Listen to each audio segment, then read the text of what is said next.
제목을 함께 따라합시다. 옥합을 깨트리자. 우리 인생은 아름다운 향기를 위해서 우리 자신들이 깨트려야 할 것들이 많아요. 자존심을 깨트려야 은혜가 임합니다. 욕심을 깨트려야 사랑이 시작돼요. 영적 게으름을 깨트려야 믿음이 성장할 수 있습니다. 오늘 본문에 등장하는 마리아는 매우 값진 옥합을 깨트려서 주님의 발에 붓습니다. 사람들의 시선에는 낭비로 보입니다. 그런데 주님은 가장 아름다운 헌신으로 받으셨습니다.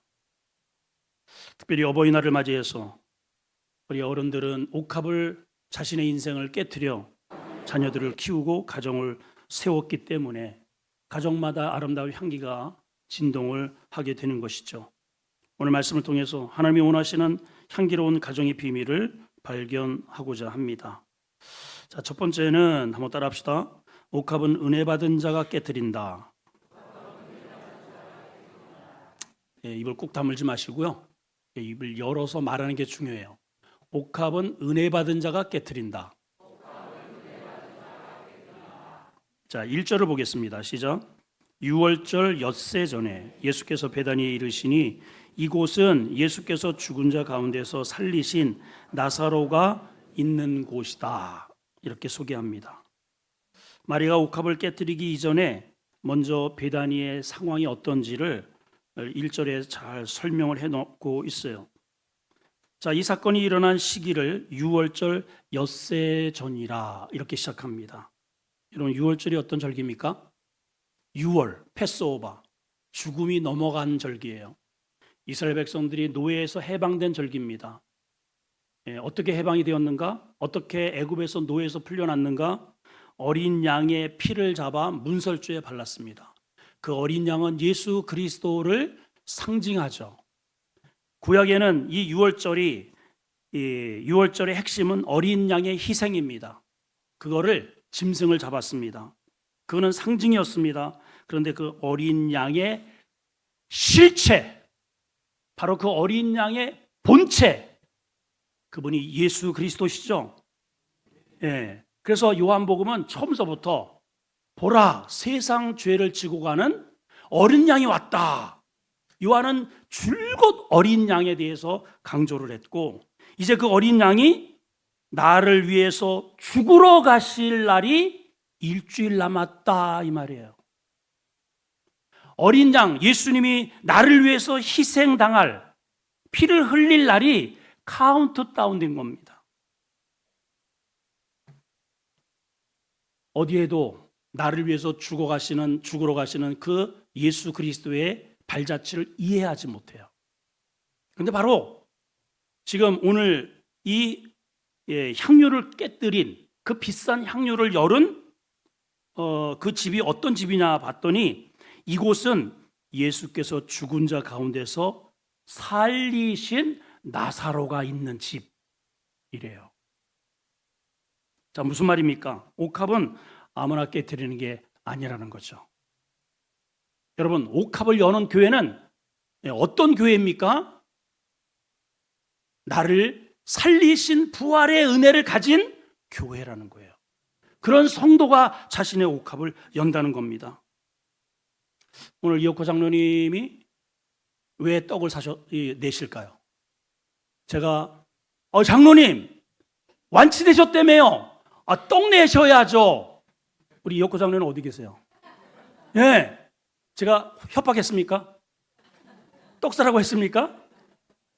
이런 방구 한 적 없어요. 저분의 자의적 헌신입니다. 왜 그럴까요? 살아나셨잖아요. 여러분, 누가 헌신합니까? 누가 나의 이 아까운 옥합을 과감하게 주를 위해서 엽니까? 은혜 받은 자예요. 은혜 받은 자입니다. 여러분, 얼마 전까지 이 집은 어떠한 분위기였습니까? 눈물바다였습니다. 통곡이 있었습니다. 장래의 울음소리와 절망이 이 가정을 뒤덮었어요. 그런데 예수님이 찾아오시죠. 좀 진작 오셨으면 좋았을 거를 왜 이제 오십니까? 하면서 막 원망까지 합니다. 근데 주님은 아랑곳하지 않고 나사로가 어디 있느냐? 나를 그곳으로 인도해라. 주님, 벌써 장사 지내서 3일이나 되어가지고 냄새가 납니다. 쓸데없는 소리 하지 말고 나를 그쪽으로 인도해 줘. 그러더니 주님이 아주 엉뚱한 요구를 하십니다. 자, 돌문을 열어라. 주님, 냄새가 난다니까요. 돌문을 열어라. 그리고 이미 썩어져가는 그 시체를 향하여 주님이 외치십니다. 나사로야, 나오너라. 이 한마디에 나사로가 꿈틀대더니 이게 여물한 그 천을 싼 채로 띠뚱띠뚱거리면서 걸어 나왔다, 이 말이에요. 그 집이에요. 죽은 자가 살아난 집입니다. 죽었다가 살아난 교회라는 거죠. 예. 자, 분위기가 어떠한지를 그 이후의 상황이 오늘 본문 2절이에요. 2절. 예. 죽었다가 살아난 가정, 죽었다가 살아난 인생, 죽었다가 살아난 교회의 체험이 있는 교회는 어떤 분위기인가? 2절 시작. 거기서 예수를 위하여 잔치할세 마르다는 일하고 나사로는 예수와 함께 앉은 자 중에 있더라. 자, 여기 보면은 이제 3절까지 세 부류의 사람이 죽었다가 살아난 그런 가정에서 주님을 향하여 다시 방문하신, 그리고 죽으러 이제 일주일 남겨진 이 상황에서 주님을 위해서 어떠한 행동을 하는지에 대한 내용이 기록이 되어 있습니다. 우선 마르다는 전에도 그랬지만은 예수님을 위해서 뭘 했다고요? 식사를 대접할 정도가 아니고 아예 잔치를 배설했다. 잔치. 전에는 누가복음에서는 예수님이 찾아오셨을 때 동생이 마리아는 이렇게 톡을 개면서 예수님 발을 치해서 그냥 말씀을 듣는단 말이에요. 밉살미스러워요. 그래가지고 이게 밥을 하다가 성질 나가지고 막 그냥 신경질이 나와가지고 주님!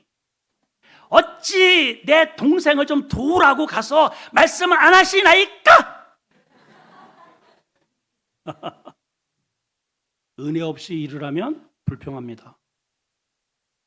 주님이 뭐라고 하셔요? 이 아이는 좋은 일을 택했으니 네 할 일을 해라. 근데 지금은 여전히 그렇게 잔치상에 그 마리아는 여전히 없어요. 그런데 불평이 없습니다. 불평이 없어요. 믿음이 성장했다는 뜻이죠. 기꺼이 식사 정도가 아니고 그렇게 오라비를 살려주신 예수 그리스도를 위해서 잔치를 배설합니다. 통이 커졌어요. 자, 또 한 부류가 나옵니다. 나사로. 당사자죠. 자, 나사로는 어떻게 하고 있습니까? 2절 끝에 보니까 나사로는 예수와 함께 앉은 자 중에 있더라. 별 내용은 없는데 그냥 주님과 앉아 있네요. 자, 묵상을 한번 해보십시오. 여러분, 이 사람이 지금 어떤 사람이에요? 이미 무덤에 있어서 썩어져야 할 사람이에요. 이곳에 있을 수가 없는 사람이에요. 이미 우리는 죄 가운데서 죄의 바다에 쓸려갈 사람입니다. 그렇죠? 이 시간 세상 사람과 지금 만약에 주님이 나를 살려주지 않았더라면 등산 가 있을 거고 낚시터에 가 있을 거고, 그렇죠? 이 좋은 봄날에 우리가 왜 여기 앉아 있겠어요? 세상의 문화 가운데 우리는 쓸려져야 할 이곳에 있을 수 없는 존재들입니다. 그런데 주님이 자신을 살려줘서 예수님과 함께 앉아 있네요. 여러분, 함께 앉아 있는 이 나사로의 심정이 어떨 것 같아요? 상상을 한번 해보세요. 내가 우리 주님 때문에 살아났구나. 썩어질 인생이 이미 냄새나서 송장으로 있어야 할 내가 주님 때문에 살아나서 덤으로 살고 있구나. 그 주님의 말씀 한마디 한마디, 그분의 행동 하나하나에 감동하고 반응하고 그냥 울컥울컥하지 않을까. 저는 그런 생각을 해봐요. 대다수의 많은 사람들이 교회에 와서 뭔가를 요구합니다. 오늘 교회에 와서 은혜 받기를, 고쳐주기를, 우리 가정이 잘 되기를 끊임없이 우리는 요구하잖아요. 근데 나사로는 그런 거 없어요. 그냥 주님이 나에게 뭔가를 더 이상 우리 가정에 뭔가를 축복해 주지 않아도 이 자체로 만족. 그게 나사로예요. 예수님과 함께 앉아있는 이 자체가 천국이에요. 누굴까요? 거듭난 사람이에요. 오늘 제일 은혜 받는 사람이 누구예요? 이오코 장로님이에요. 떡을 내잖아요. 주님이 특별히 뭔가를 하시지 않아도 그 자체로 오셨다는 그 자체가 기쁨이고 은혜고 눈물입니다. 세 번째는 마리아죠. 오늘의 주인공 우리의 마리아는 어떻게 하고 있을까? 3절입니다. 시작. 마리아는 지극히 비싼 향유 곧 순전한 나드 한 근을 가져다가 예수의 발에 붓고 자기 머리털로 그 발을 닦으니 향유 냄새가 집에 가득하더라. 이게 좀 믿음의 수준이 좀 다르네요. 자, 마리아는 예수님이 오시자마자 예수님이 오셨어요. 그러더니 어딘가로 후다닥 뛰어갑니다. 그동안에 꼭꼭 숨겨놓았던 보물 1호가 담긴 곳을 벽장을 열어 제쳐요. 그리고 거기에서 향유 한 병을 들고 나옵니다. 그러더니 과감하게 향유병을 팍 깨더니 예수님의 발에 그냥 콸콸콸 쏟아붓네요. 이 향유에 대해 성경은 이렇게 두 가지로 소개합니다. 지극히 비싸다. 두 번째는 순전한 나드 한 근이다. 지극히 비싸다는 말은 불순물이 전혀 없는 진품이라는 거예요. 진짜가 나타났다 지금. 진짜예요, 진짜. 오늘 이 가치가 어느 정도 되나 봤더니 다른 성경에서도 전부 한결같이 5절에 보니까 오늘 5절 우리 읽지는 않았지만은 이 향유를 어찌 300데나리온 정도 되는 가치래요. 1데나리온은 당시의 장정 1일 품값입니다. 우리 여자들하고 남자들하고 좀 품값이 다르죠. 저희 어렸을 때도 농사를 져보면 남자가 받는 돈의 여자는 절반 받더라고요. 그러니까 이런 장정의 품값입니다. 장정 1일. 그러니까 최근에 이게 이제 300데나리온이니까 300일치의 품값이니까 대략 1년치 연봉이라 볼 수 있겠죠. 보통 여러분 1년 연봉 얼마 받으세요? 적게는 한 300, 많게는 더 위에도 많겠지만은 한 300에서 500 정도 되는 그런 월급이라면 1년이면은 한 3,500에서 5,000 정도 되는. 자, 여러분 질문. 우리 집에 4천만 원짜리 향수를 가지고 있다. 손 들어보세요. 목사님 저한테 4천만 원짜리 향수가 있습니다. 다들 거지 없어요? 자, 당시 이 정도는요 귀족, 왕족, 부유층만 소유할 수 있는 향유거든요. 근데 어떻게 이런 시골에 베다니에 이런 고가의 향유를 가지고 있었을까? 성경에 보면 좀 힌트가 있어요. 일단은 마리아의 가정이 극빈층이 아니라는 흔적을 발견합니다. 자, 예수님이 한번 움직이면 예수님의 일행이 있어요. 12제자. 그리고 또 따라다니는 그러한 좀 고춧가루들이 있어요. 그러니까 적어도 몇십 명이에요, 몇십 명. 근데 이 나사로의 집에서 자고 먹고 이랬단 말이에요. 그러니까 방이 여러 개예요. 그 정도의 규모의 가정이란 말이죠. 또 손님을 초대할 정도의 여유가 있어요. 큰 잔치를 준비할 정도의 환경입니다. 자, 일반 농가보다는 그래도 여유가 있다 하는 것을 알 수 있겠죠. 그렇다 하더라도 이 마리아에게 이런 고가품의 향유가 있었다는 것은 아마도 아버지로부터 재산을 물려받을 가능성이 있었고 결혼 지참금일 수 있고 자기의 미래를 예비해둔 그런 고가품임에 틀림이 없습니다. 그렇죠? 그런데 이 마리아가 그 귀한 향유를 가져다가 팍 깨워서 예수님의 발에 붓고 자기의 고결한 머리털로 그 발을 벅벅 문댑니다. 이거 세상에 이런 일이 나올 만한 그런 일이에요.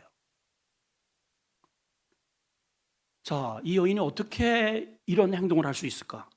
자, 우선 나사로가 어떠한 존재인지를 어쨌든 오라버니를 살려주셨잖아요, 주님이.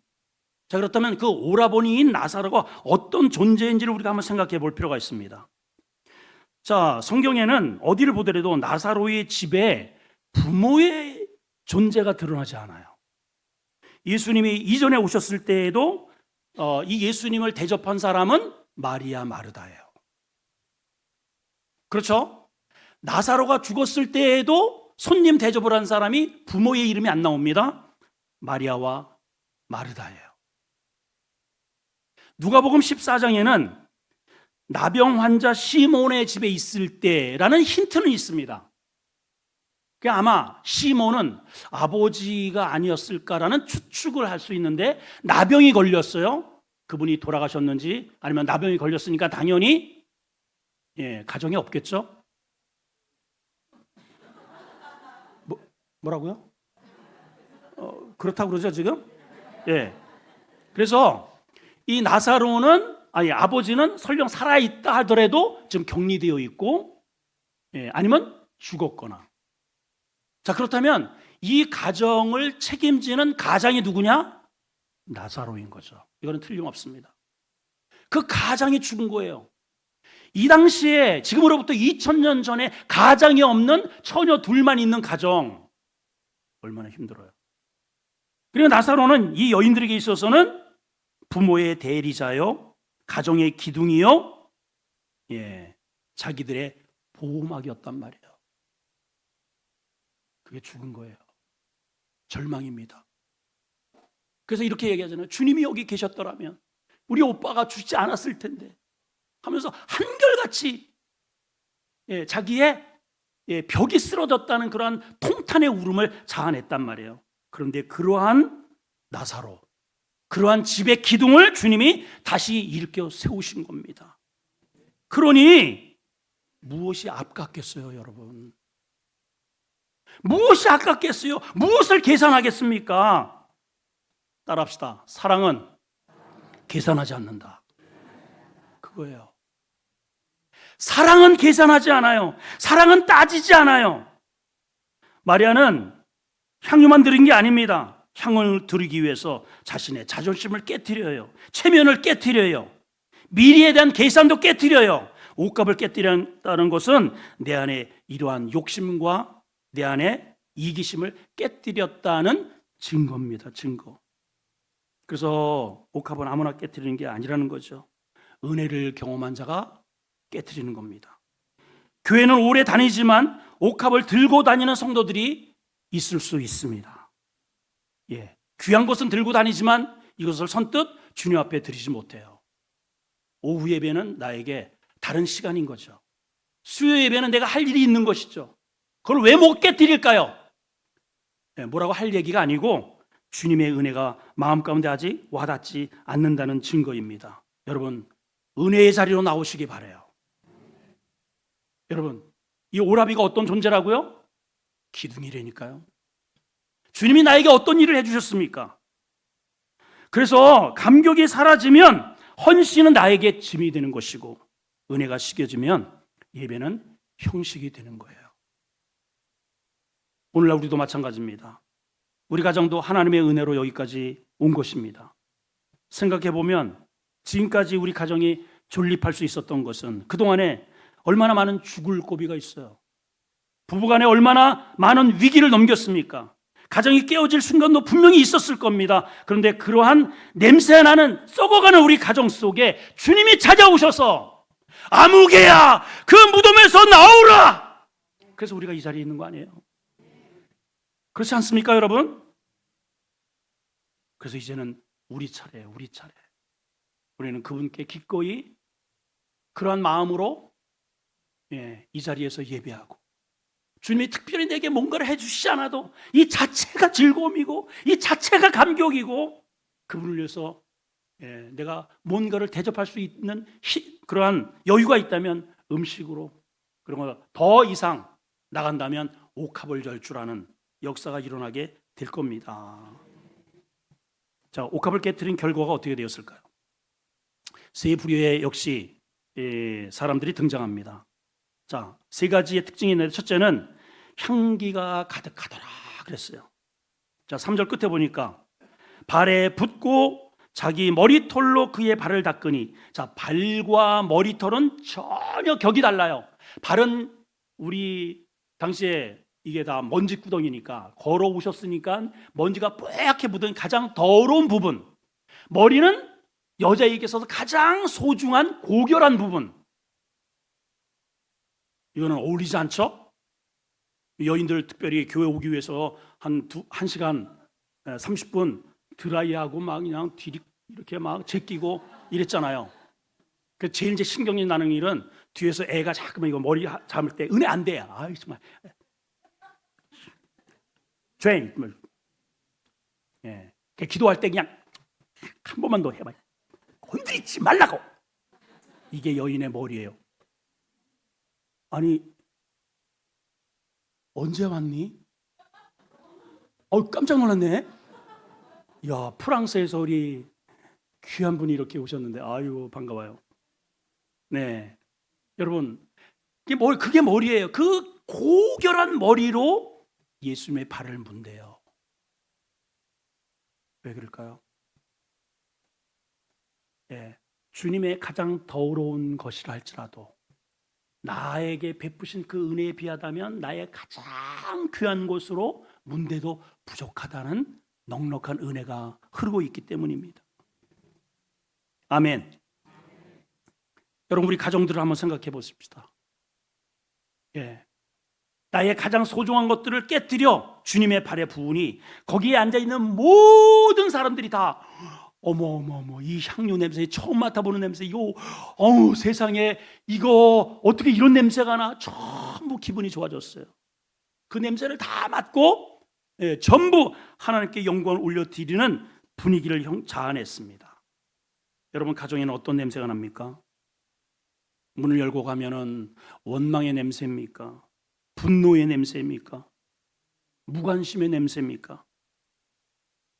하나는 우리 가정에 예배의 향기, 사랑의 향기, 은혜의 향기가 퍼져나가기를 원하십니다. 오늘 어버이의 날, 그 부모님이 우리에게 뿌려주신 은혜를 기억하면서 사랑의 향유를 붓는 날이 되기를 축복합니다. 두 번째는 주님의 칭찬입니다. 자, 주님의 칭찬.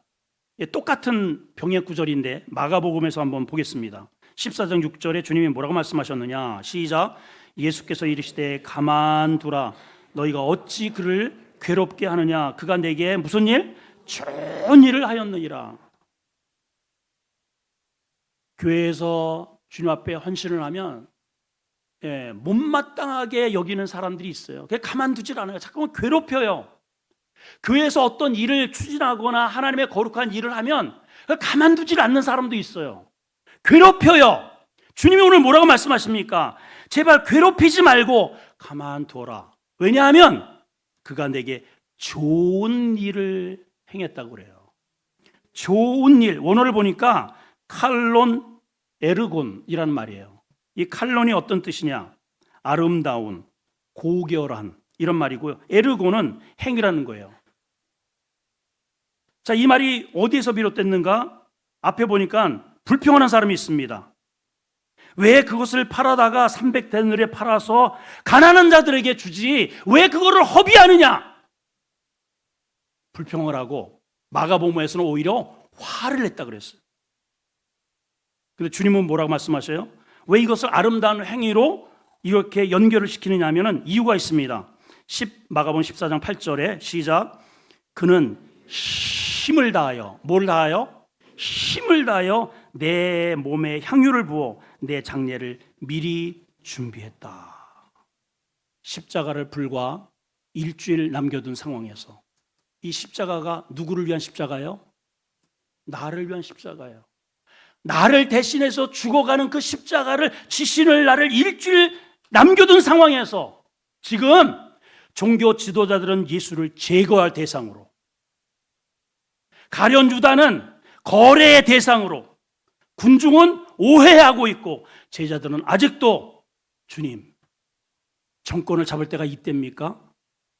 아직도 십자가를 져야 할 그 이유를 깨닫지 못하는 상황에서 이 여인만이 예수님이 왜 죽으시는지를 알고 자기의 가장 귀한 것들을 깨뜨려서 나를 위하여 십자가를 지시는 그 주님의 장사를 준비했다는 겁니다, 여러분. 이해가 되시나요? 이게 과합니까? 이게 허비입니까? 근데 개중에 많은 사람들, 또 특별히 가룟유다는 이렇게 여겼습니다. 자, 마가복음 14장 4절로 갑니다. 시작. 어떤 사람들이 화를 내어 서로 말합니다. 어찌하여 향유를 허비하지? 예, 너무 과하다는 거예요. 비경제적이라는 거예요. 광신적 행동이라는 겁니다. 그도 그럴 것이, 사실 여러분 4천만 원짜리 향유는 이렇게 뚜껑을 닫아가지고 확 붓는 게 아니에요. 여러분 향유를 어떻게 뿌려요? 조금 이렇게 해가지고 뒷불이 살짝 이렇게 하는 거예요. 그래도 진동을 합니다. 아니 어느 누가 그 비싼 거를 가지고 그 뚜껑을 닫아가지고 이렇게 붓는 그런 멍청이가 어디 있겠습니까? 예? 그것도 머리에 부으면 모르겠는데 여기 지금 예수님의 3절에 보니까 발에 부었어요. 발에. 그리고 자기의 고결한 머리털로 이렇게 문댑니다. 미쳤어. 이건 미친 짓이지 절대로 이게는 정상적으로 보이지가 않아요. 그래요? 예, 그래요. 이거 누가 봐도 그래요. 예, 누가 봐도. 자, 그런데 한번 보세요. 예수님의 이 발이 어떤 발이죠?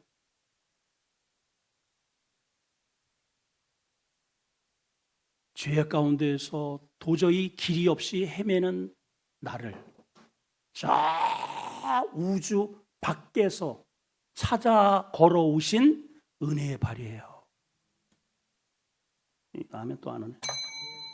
여러분 잘 생각해 보세요. 이 발이 지금 어떤 발이에요? 도저히 내가 만날 수 없는 발, 가히 쳐다도 볼 수 없는 발, 상상도 못할 발이에요. 그런 발이 저 우주 밖에서, 예, 이 주님이 어디에서 나셨다고요? 마국간에 나셨다. 마국간의 등구는 냄새나는 나를 만나기 위해서 찾아오신 발이란 말이에요, 여러분. 그리고 내 모든 죄, 눈만 뜨면 죄, 입만 열면 죄, 행동하는 게 죄인 내가 가는 그런 지옥을 대신 가 주실 발이고요. 그리고 함께 부활하셔서 나를 영원한 영광의 천국으로 이끌어 주실 그러한 발이에요. 그런 발이에요. 그래서 귀한 거예요. 그래서 어떠한 것을 부어도 아깝지 않은 발이에요, 이 발이. 물론 여러분 4천만 원짜리 향유 귀하죠. 귀하죠, 여러분. 오후 시간이 나에게 귀하죠. 왜 안 귀하겠어요? 여러분 저 땅을 사는데 수십억이 돌아가는 거 귀하죠, 여러분. 왜 그게 귀하지 않겠어요? 귀합니다. 발에다가 이 엄청난 비싼 것을 들이붓는 거 비효율적으로 보입니다. 그런데 생각해 보시면, 그렇다면 죄 없는 주님이 나를 대신해서 발에 대못을 박는 것은 귀하지 않나요? 어떠세요? 아니 도대체 주님이 무슨 잘못을 하셨습니까? 주님이 무슨 짓을 하셨습니까? 근데 채찍에 맞으시고 침뱉음을 당하시고 주먹질을 당하셨습니다. 물과 피를 다 쏟으시고 십자가에 달려 돌아가셨습니다. 이거는 과하지 않나요? 여러분 이건 과하지 않습니까? 그런 주님을 위해서 내 가진 옥합이 오는 거, 그게 사람들의 눈에는 과하게 보인다는 거죠. 가룟 유다가 그거를 생각하지 못한 것입니다. 그래서 사람들이 생각하는 선이라고 하는 것은 오늘 왜 이렇게 생각을 합니까? 차라리 그 돈으로 가난한 자, 어려운 자, 힘든 자 많이 도울 수 있다. 굉장히 타당성이 있어 보입니다. 근데 주님이 뭐라고 하세요? 그런 사람들은 너희 주변에 얼마든지 있다. 얼마든지 할 수 있는 기회도 있고, 그러나 너희가 너희를 위해서, 인류를 위해서 내가 너희를 위해서 죽어가는 이 희생의 제사는 지금뿐이 없다. 이거예요. 이건 한 번뿐이라는 거예요. 이걸 위해서 수천 년을 기다려 오셨어요. 수많은 모형적 양을 희생시키셨어요. 본인이 이제 양이 되셔서 일주일 남은 거예요. 누구도 알아보지 못해요. 그런데 이 여인이 그것을 알아보고 옥합을 열어 주님의 발에 장례를 준비했다고 말을 합니다.